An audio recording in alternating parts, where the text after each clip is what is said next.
Hello, I'm Sean Murray, and this is The Conversation, where we take an alternative look at political events and current affairs through an Irish lens. In this show, we hope to pick, probe, investigate, and uncover the stories that you want to hear. We go where mainstream won't go. From redacting historical documents to suspicious fires that wipe out years of information helpful to victims of state violence, Britain has been less than forthcoming when questioned on its obligations under international law. This week, we look at the British government's latest attempts at burying its role in the recent conflict in Ireland.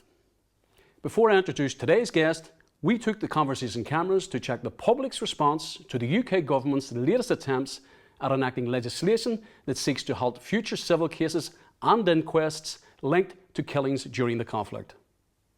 Well, I think the Legacy Bill has two simple purposes. The British government are seeking to indemnify the state forces and the proxies that operated on their behalf, murdering people in Ireland. They want to put the lid on their entire role in the conflict. And secondly, they want to ensure that in the future they can send British soldiers to foreign countries to murder civilians, knowing that they have impunity. The thing's an absolute disgrace. Well, this is all highlighted by the Minister of Defence, who was pushing this legislation through the British Parliament in Westminster. And that is all there to aid and to exonerate British soldiers in uniform who have broke the law, shooting British citizens, irrespective of they come from Republican backgrounds, lawless backgrounds, Catholic, Protestant, or whatever. I think it's important to be very conscious of why it is that they're looking to push this through. I think whenever all the victims groups, all the political parties and all the human rights organisations are vehemently against this legislation, that we need to consider why they're so eager to rush it through. I believe that they're only doing this because this legislation serves one group and one group only, and that's the British government and British forces. Well, I don't think it's about victims. I think it's about the British government covering their own backs.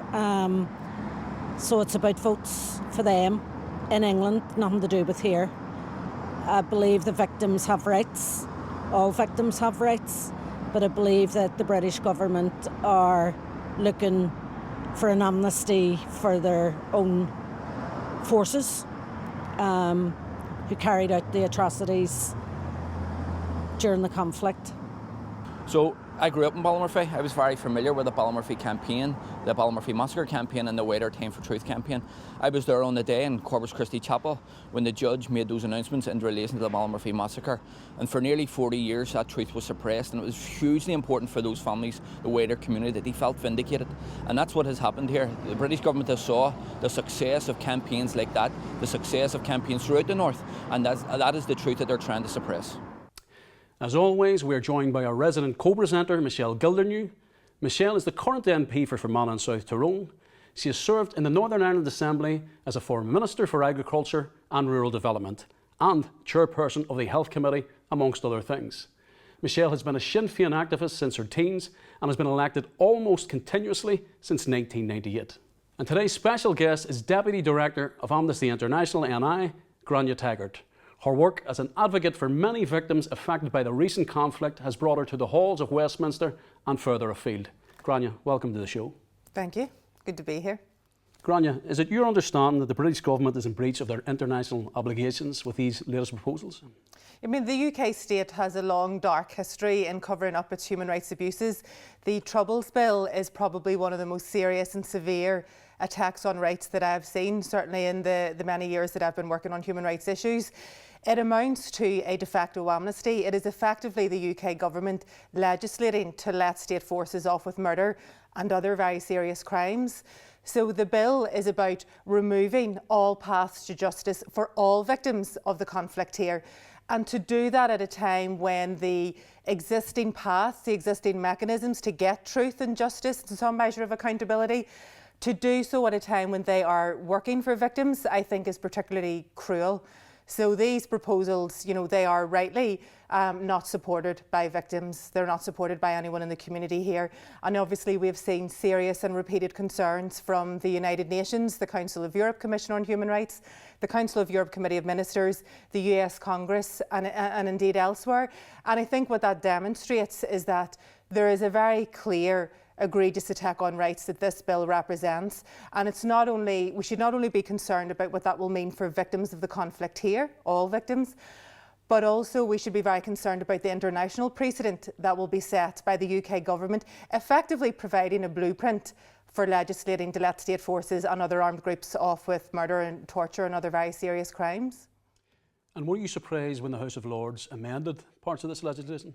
Yeah, I mean, the House of Lords, the amendments that we've seen there, I think that reflected sort of broader public opinion. You know, there is no support for this immunity from prosecution and the very low threshold around that immunity being given. So effectively you could have a member of the state forces, a former soldier, who could provide information that is either false or already in the public domain, or is something that has already been given in a previous investigation, which we know hasn't been human rights compliant, and that will be enough to be granted that immunity from prosecution. I think, you know, for the families and the very little input that they have in that process, again, that is a very significant betrayal of their rights. It's effectively the UK government shielding perpetrators at the expense of victims.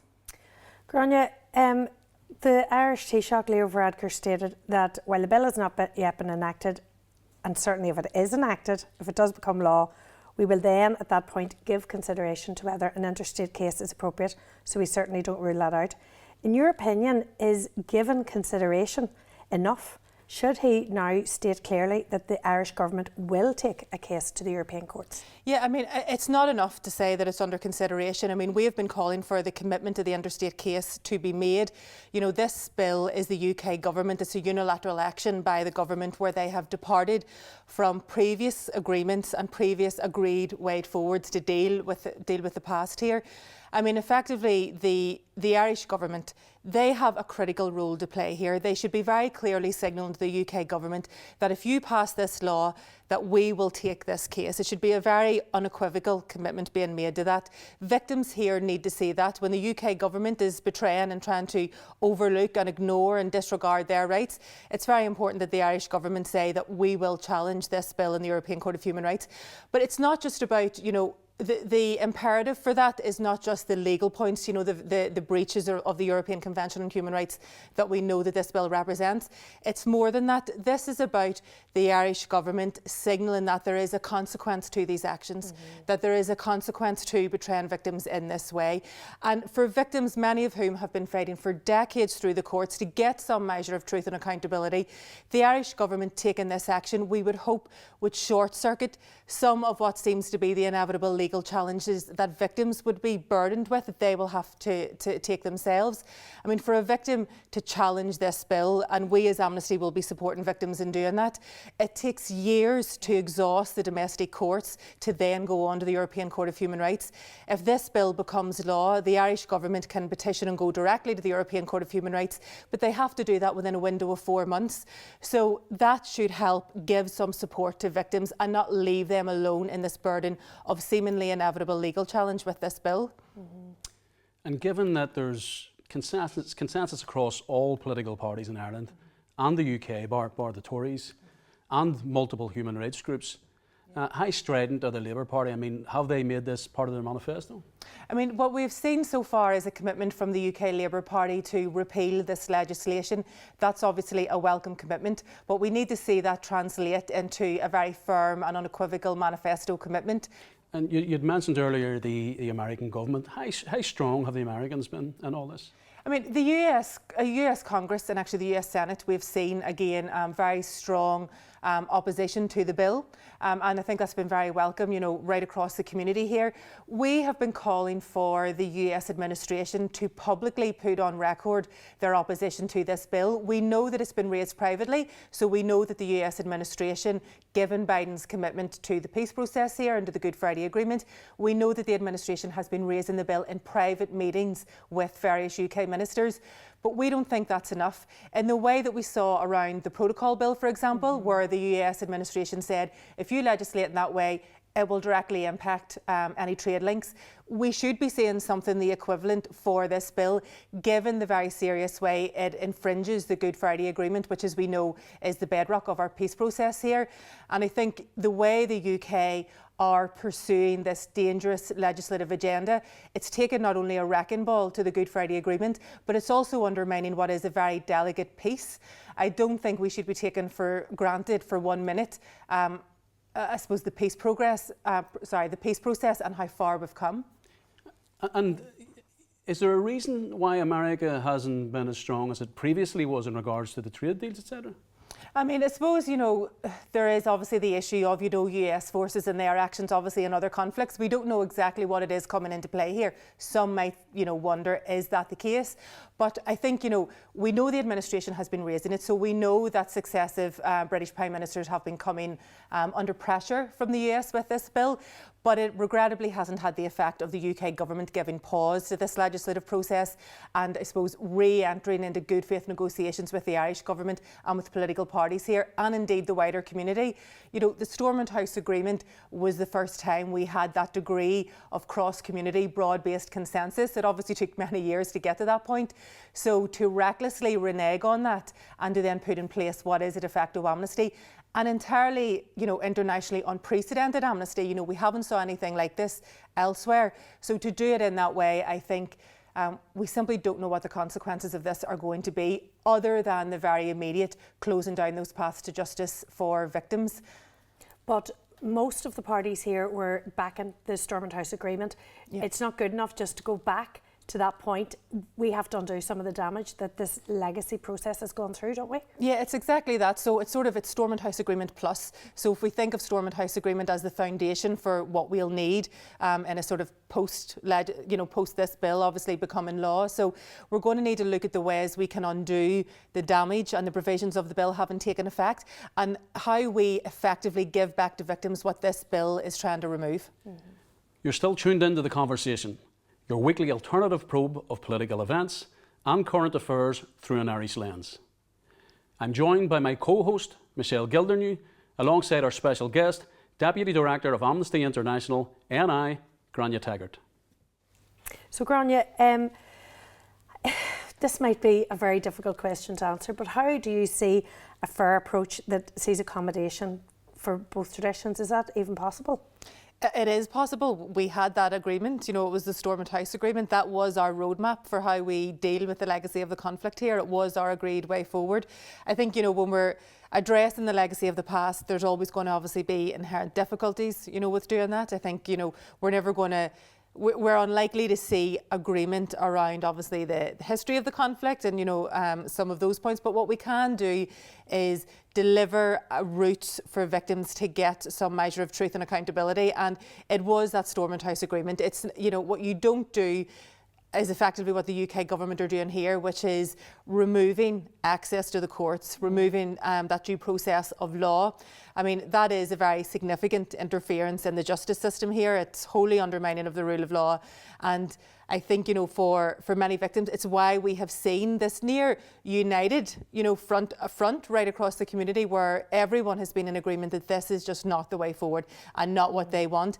And I think, with Stormont House Agreement, there was a draft bill there that was consulted on, and the overwhelming response showed that right across the community here, there is no support for an amnesty. Mm-hmm. So that is effectively what the UK government are trying to introduce against the will of people here. Yeah, and the victims and survivors there's not a one-size-fits-all approach to this, is there? But truth is important to the vast majority of people affected. I think the majority of victims, want to get to the truth of what happened to their loved ones. They want, in some cases, for the public record to be corrected around the events, obviously, that led to their loved ones losing their lives. So it is about, for a lot, about getting that truth. But some also obviously want, justice in the form of obviously criminal justice processes as well. And some want sort of the combination of that truth and accountability. And obviously it varies what that accountability can look like, for example, through civil claims, etc.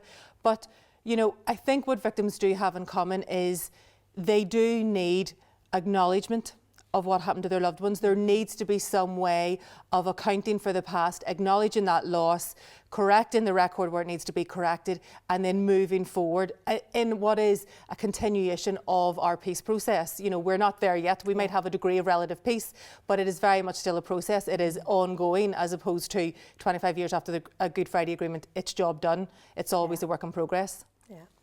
Now, Grainne, one aspect of this legislation would be to halt all civil cases and inquests. And as we know, families have been quite successful in this last number of years as a method of attaining some semblance of justice. Could you talk about that? Yeah, I mean, I think, you know, inquests in particular are sort of, well, both inquests and civil claims have been delivering for victims. Certainly civil cases when we think of, you know, reparations and truth recovery, you know, in particular. But inquests, I think, have been really important to victims. If we consider cases like the Ballymurphy Massacre, you know, the official state record had been that these were IRA gunmen and women. Obviously, the courts found that these were 11 innocent civilians and corrected then what had been a narrative that had dominated at the time and obviously in the years since. So for the Ballymurphy families, you know, that was a vindication of what had been a near 50-year battle for that truth. And there is a question of, are some of these mechanisms, our inquests, etc., working a bit too well, you know, particularly for victims? And that's why we're seeing the UK government swoop in the way that they are to close down, you know, those existing mechanisms, which, as we know, is a piecemeal approach, but has been delivering. So I think Ballymurphy is probably one of the standout examples, and we've seen a number of families who are going through the inquest process at the minute, like the Spring Hill Massacre families as well. And they are, you know, again, they are families who lost loved ones who just want the truth of what happened, and they're engaged in that inquest process at the minute. What the UK government have done has come in on top of that process, and they've changed the bill very recently again to mean that inquests will be brought to an end by the 1st of May 2024 unless they're at the point of getting a verdict. Now, a lot of those inquests, and certainly Spring Hill, you know, they take at least 2 years to obviously get to that point. So what the UK government have done here is effectively incentivise not to cooperate with that inquest process, to effectively run down the clock to the 1st of May next year. And I suppose then to effectively not cooperate with things like disclosure, things that are essential for these families in getting truth.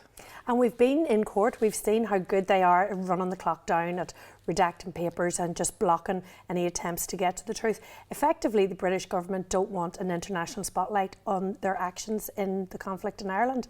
You know, is that a fair assessment? I mean, I don't think the UK government have made any secret of the fact that this bill is about protecting state forces. There has been a narrative created around, you know, vexatious claims and a witch hunt, etc., of veterans, as we hear. But the reality is there has been one prosecution in 25 years. These are not vexatious claims. These are merely families who have been failed for decades by not having mechanisms in place to deliver the truth and justice that they're entitled to. This is the UK government effectively saying, we're shutting that down. And in fact, what we're going to replace it with is so inferior that they'll never get the truth of really what happened. So it's why, in addition to closing down those judicial processes, there's the oral history, you know, part of this. It is that rewriting of history in a way that is convenient and in a way that the UK government want to manage. We see, I suppose, the UK government's and the UK state's influence and role in over the bill and over the bodies that it sets up, you know, as well. There's a very significant influence there. It's about managing this process. And you've mentioned, just for our viewers, because a lot of them will be international viewers, could you tell us exactly what had happened during the Ballymurphy Massacre?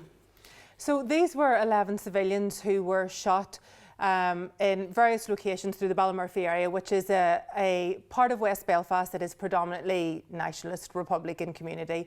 And those, at that time, the UK government and UK state forces, in covering up what happened, they effectively said that these were gunmen and women and that the use of force was justified. We saw in the media at the time, there's various media clippings that portray this in a very sympathetic light for those state forces. But what we then, in successive years, what we saw then was those families come together and actually start to piece together what happened, you know, around those events, what happened around the death and the loss of their loved ones. And they effectively then fought a very long campaign to get to the courts, to get through those court processes and to have truth delivered. So it's really testament, I think, to those families' determination that come out. But it's also, I think, a real damning indictment of the UK government and the way they've handled the legacy of the conflict here and obviously dealing with the past. Because at every point, families have faced obstruction, they've faced information that has been denied. So it has really been through them never giving up and continuing to push, which is why they've got that measure of truth that they've got.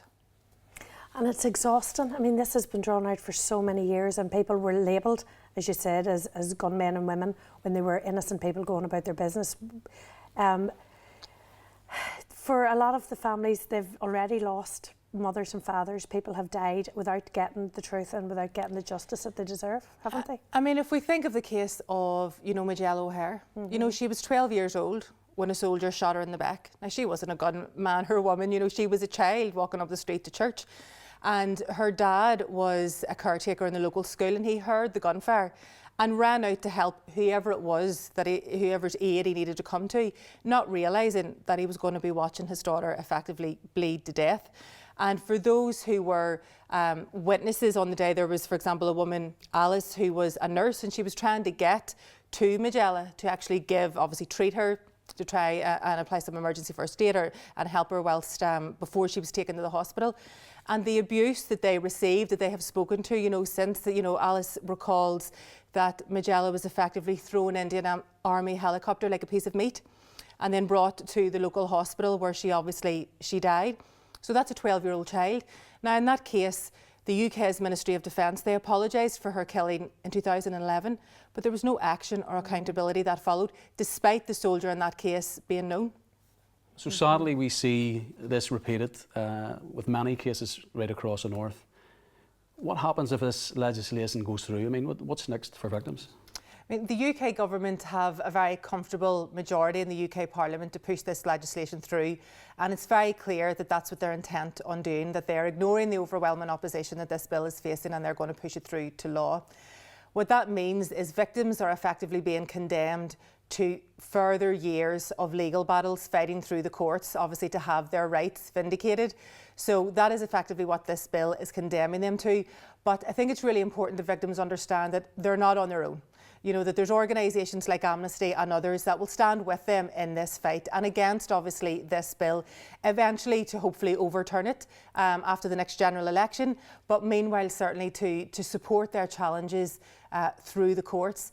But it also means, for some victims, we can't ignore the sad reality that many victims are quite elderly now. And this means that this is effectively the UK government removing their prospect for justice forever, unless they have loved ones and family members who are willing to sort of take up this baton and continue the fight on behalf of the family. They shouldn't have to be doing that. We shouldn't have a government that is effectively legislating to let people off with murder. But unfortunately, it's the reality of where things are at the minute. And for victims, the only outcome is that they'll have to continue to fight on in the way that they have over successive decades. Grainne, thanks for joining us. This week, we take a look at the legacy of a man once voted the greatest ever Briton in a BBC poll. Whether you reside in Mumbai, Greenwich, Belfast or Baghdad, you're sure to have a certain view on one of the 20th century's most controversial figures. When the history of Ireland is written, and we look back on our greatest leaders, statesmen and women, names such as Michael Collins, James Connolly, Winifred Carney, or Mary McAleese should surely make the cut. But what of our closest neighbour? In consistent British polls, the name Winston Churchill has been a dominant feature in encapsulating that great British bulldog tradition.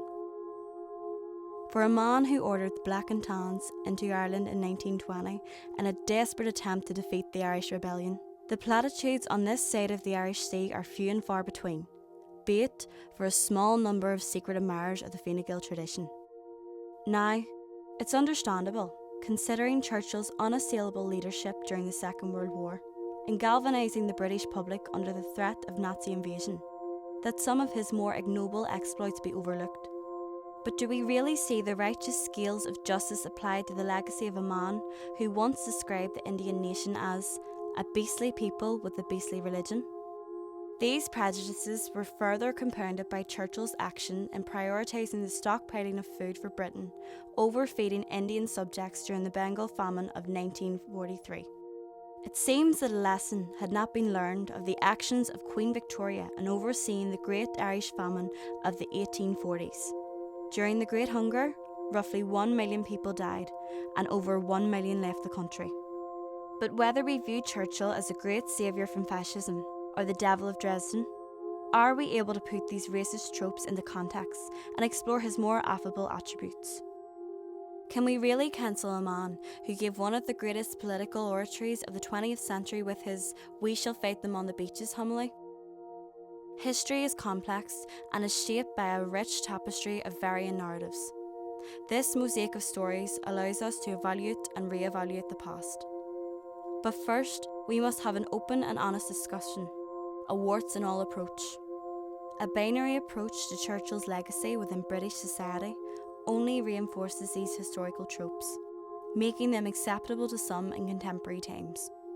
While the Irish or their Indian counterparts need no convincing, it might be for the greater good and nobility that the conversation begins now. And that does it for another week. We'd love for you to join the conversation by sharing the link to today's programme and helping us to grow our audience across all our social media platforms. I'd like to thank our special guest, Grainne Teggart, and our co-resident host, Michelle Gildernew. In the meantime, the conversation will be back next week with more investigations and analysis. I'm Sean Murray. Bye for now.